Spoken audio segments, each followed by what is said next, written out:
శ్రీ సాయినాథాయ నమః. శ్రీ సాయి సచ్చరిత్రము 46వ అధ్యాయము. ప్రస్తావన గయా యాత్ర 2 మేకల కథ. ఈ అధ్యాయంలో శ్యామ కాశీ గయ ప్రయాగ యాత్రలకు వెలుట, బాబా ఫోటో రూపంలో అతని కంటే ముందే వెలుట, బాబా 2 మేకల పూర్వజన్మ వృత్తాంతము జ్ఞప్తికి తెచ్చుట. ప్రస్తావన. ఓ సాయి, నీ పాదములు పవిత్రములైనవి. నిన్ను జ్ఞప్తియందుంచుకునుట మిగులు పావనం. కర్మ బంధముల నుండి తప్పించు నీ దర్శనం కూడా మిక్కిలి పావనం. ప్రస్తుతం నీ రూపం అగోచరమైనప్పటికీ భక్తులు నీయందే నమ్మకముంచినచో వారు నీవు సమాధి చెందక ముందు చేసిన లీలలను అనుభవించెదరు. నీవు కంటికి కనపడని చిత్రమైన దారంతో నీ భక్తుల దగ్గర నుండి గాని ఎంతో దూరం నుండి గాని ఈడ్చెదవు. వారిని దయగల తల్లివలే కౌగిలించుకునేదవు. నీవెక్కడున్నావో నీ భక్తులకు తెలియదు. కానీ నీవు చతురతతో తీగలను లాగుడచే వారి వెనుకనే నిలబడి తోడ్పడుచున్నావని తుట్టతుటకు గ్రహించెదరు. బుద్ధిమంతులు, జ్ఞానులు, పండితులు అహంకారం అనే సంసారం అనే గోతిలో పడెదరు. కానీ నీవు నీ శక్తి వలన నిరాడంబర భక్తులను రక్షించెదవు. ఆంతరంగికముగాను అదృశ్యముగాను ఆటంతయు ఆడదవు. కానీ దానితో నీకెట్టి సంబంధం లేనట్లు ఉండెదవు. నీవే పనులను నీవు నెరవేర్చుచున్నప్పటికీ ఏమీ చెయ్యని వాని వలె నటించదవు. నీ జీవితము ఎవరూ తెలియజారు. కాబట్టి మేము పాపముల నుండి విముక్తి పొందుట ఎట్లనా శరీరమును, వాక్కును, మనస్సును నీ పాదములకు సమర్పించి నీ నామ జపమే చేయవలెను. నీ భక్తుల కోరికలను నీవు నెరవేర్చదవు. ఎవరికైతే కోరికలుండవో అట్టి వారికి నీవు బ్రహ్మానందమునిచ్చెదవు. నీ మధురముకు నామము జపించుటయే భక్తులకు సులభ సాధనము. ఈ సాధనం వల్ల మన పాపములు రజ స్తమో గుణములు నిష్క్రమించును. సాత్విక గుణములు ధార్మికత్వము ప్రాముఖ్యము వహించును. దీనితో నిత్యానిత్యములకు గల భేదము, నిర్వ్యామోహము, జ్ఞానము లభించును. మనమట్టి సమయమందు గురువనే అనగా ఆత్మనే అనుసంధానం చేసేదము. ఇదే గురువునకు సర్వస్వ శరణాగతి.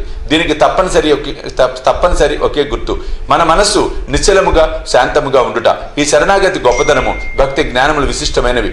ఎందుకనా శాంతి, అభిమాన రాహిత్యము, కీర్తి, తదుపరి మోక్షము ఒకటి వెనుక ఒకటి వెన్నంటి వచ్చును. ఒకవేళ బాబా ఎవరైనా భక్తుని ఆమోదించినచో రాత్రింబవళ్ళు అతని చెంతనే ఉండి ఇంటి వద్దను గాని దూరదేశమును గాని వానిని వెంబడించుచుండును. భక్తుడు తన ఇష్టము వచ్చిన చోటుకు పోనిమ్ము.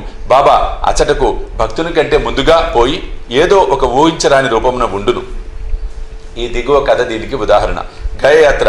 బాబాతో పరిచయమైన కొన్నాళ్లకు తర్వాత కాకాసాహెబ్ తన పెద్ద కుమారుడు బాబా ఉపనయనము నాగపూర్లో చేయ నిశ్చయించను. సుమారు అదే సమయమున నానాసాహెబ్ చందోర్కర్ తన పెద్ద కుమారుని వివాహం గ్వాలియర్లో చేయి నిశ్చయించుకున్నాను. నానాసాహెబ్ చందోర్కర్లు ఇద్దరు షిరిడీకి వచ్చి బాబాను ప్రేమతో ఆ కార్యమునకు ఆహ్వానించిరి. శ్యామాను తన ప్రతినిధిగా తీసుకుని వెళ్ళమని అనెను. తామే స్వయంగా రావలసినదని బలవంత పెట్టగా బాబా వారికి శ్యామాను తీసుకుని పోవలసినదని, కాశీ ప్రయాగ యాత్రలు ముగిసేసరికి నేను శ్యామ కంటే ముందుగా గయలో కలిసేదను అనెను. ఈ మాటలు గుర్తుంచుకునవలెను. ఏలన అవి బాబా సర్వవ్యాపి అని నిరూపించును. బాబా వద్ద సెలవు పుచ్చుకొని శ్యామ నాగపూర్, గ్వాలియర్ పోవ నిశ్చయించెను. అచట నుండి కాశీ ప్రయాగ గయా పోవలను అనుకొనెను. అప్పాకొతే అతని వెంట పోవ నిశ్చయించెను. వారిరువురు మొట్టమొదట నాగపూర్లో జరుగు ఉపనయనకు పోయిరి. కాకాసాహెబ్ దీక్షిత్ శ్యామకు 200 రూపాయల ఖర్చుల నిమిత్తము కానుకగా ఇచ్చాను. అచట నుండి గ్వాలియర్ పెండ్లికి పోయిరి. అచట నానాసాహెబ్ చందోర్కర్ శ్యామకు 100 రూపాయలు, అతని బంధువు జటారుకు 100 రూపాయలు ఇచ్చిరి. అక్కడ నుండి శ్యామ కాశీకి వెళ్ళాను. అచట జటారు యొక్క అందమైన లక్ష్మీనారాయణ మందిరంలో అతనికి గొప్ప సత్కారము జరిగాను. అచట నుండి శ్యామ అయోధ్యకు పోయాను. అచట జటారు మేనేజరు శ్రీరామ మందిరమున ఆహ్వానించి మర్యాద చేశాను. వారు అయోధ్యలో 21 రోజులుండిరి. కాశీలో 2 మాసములుండిరి. అక్కడి నుండి గయకు పోయిరి. రైలు బండిలో గయలో ప్లేగు కలదని విని కొంచెం చికాకు పడిరి. రాత్రి గయ స్టేషన్లో దిగి ధర్మశాలలో బస చేసిరి. ఉదయమే గయ పండా వచ్చి ఇట్లనెను, యాత్రికులందరూ బయలుదేరుచున్నారు, మీరు కూడా త్వరపడు. అచట ప్లేగు కలదా అని శ్యామ ప్రశ్నించాను. లేదని పండా జవాబు చెప్పాను. మీరే స్వయంగా వచ్చి చూసుకొనుడు అనెను. అప్పుడు వారు అతని వెంట వెళ్ళి పండా ఇంటిలో దిగిరి. ఆ ఇల్లు చాలా పెద్దది. పండా ఇచ్చిన బసకు శ్యామ చాలా సంతృష్టి చెందెను. అచటగల బాబా యొక్క అందమైన పెద్ద పటము అతనికి అన్నిటికంటే ఎక్కువ ప్రీతిని కలుగజేశాను. అది ఇంటికి ముందు భాగంలో మధ్య అమర్చబడి ఉండెను. దీనిని చూసి శ్యామ ఎమర్చెను. కాశీ ప్రయాగ యాత్రలు ముగిసేసరికి నేను శ్యామ కంటే ముందుగా గయపోయేదను అను బాబా పలుకులు జ్ఞప్తికి వచ్చాను. కండ్ల నీరు గమ్మెను, శరీరం గగురు పొడిచాను, గొంతుగా ఆర్చుకొని పోయాను. అతను వెక్కి ఏడవసాగాను. ఆ పట్టణంలో ప్లేగు జాడ్యము గలదని భయపడి ఏడ్చుచున్నాడేమో అని పండా అనుకున్నాను. పండాను బాబా పటం ఎక్కడి నుండి తెచ్చితివి అని అడిగాను.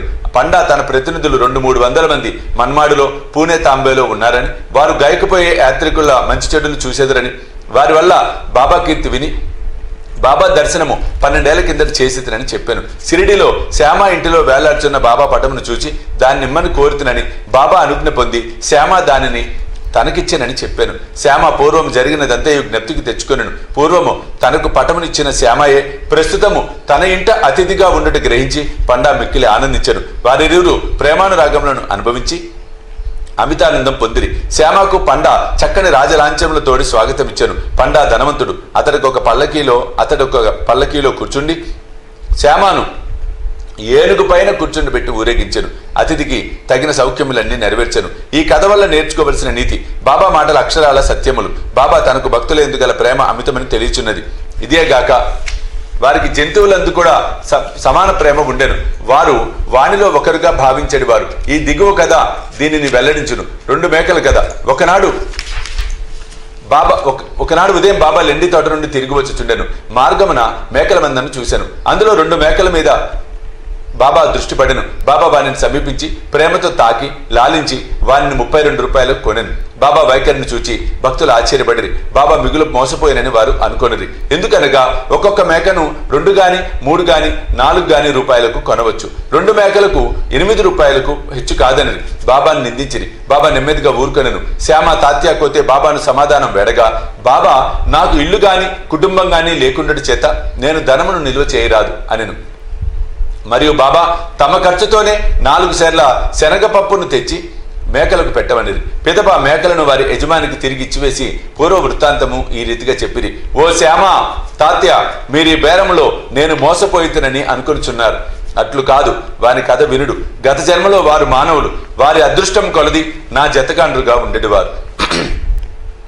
వారొకే తల్లి బిడ్డలు. మొదట వారికి ఒకరిపై ఒకరికి ప్రేమ ఉండెను. రాను రాను శత్రువులైరి. పెద్దవాడు సోమరి గాని, చిన్నవాడు చురుకైనవాడు. అతడు చాలా ధనము సంపాదించను. పెద్దవాడు అసూయ చెంది చిన్నవాడిని చంపి వాని ద్రవ్యమును అపహరించెను. తమ సోదరత్వమును మరిచి వారిద్దరూ కలహించుకొనిరి. అన్న తమ్ముల్ని చంపుట పెక్కు పన్నగడలను పన్నెను. కాని నిష్ప్రయోజనములు అయ్యెను. ఇద్దరు బద్ధవైరులైరి. ఒకనాడు తన సోదరుని బడితతో కొట్టెను. చిన్నవాడు అన్నని గొడ్డలితో నరికెను. ఇద్దరి ఇదే స్థలమున చచ్చిపడిరి. వారి కర్మ ఫలముచే ఈ జన్మన మేకలుగా పుట్టిరి. నా పక్క నుండి పోవుచుండగా వారిని ఆనవాలు పట్టి తిని వారి పూర్వజన్మ వృత్తాంతమును జ్ఞప్తికి తెచ్చుకొంటిని. వారి యందు కనకరించి వారికి తిండి పెట్టి కొంత విశ్రాంతి కలుగజేసి ఓదార్చవలను అని అనుకొంటిని. అందుచే ఇంత ద్రవ్యమును వ్యయపరిచితిని. అందులోకి మీరు నన్ను దూషించుచున్నారా? నా బేరము మీరిష్టపడకుండుడిచే నేను వాని యజమాని వద్దకు తిరిగి పంపివేసి తిని. మేకల పైన కూడా బాబా ప్రేమ ఎట్టిదో చూడుడు.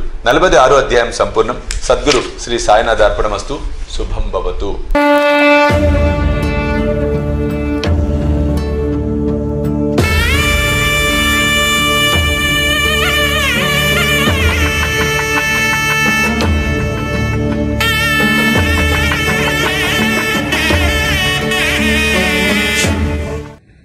సాయి దివ్య రక్ష కవచ యంత్రానికి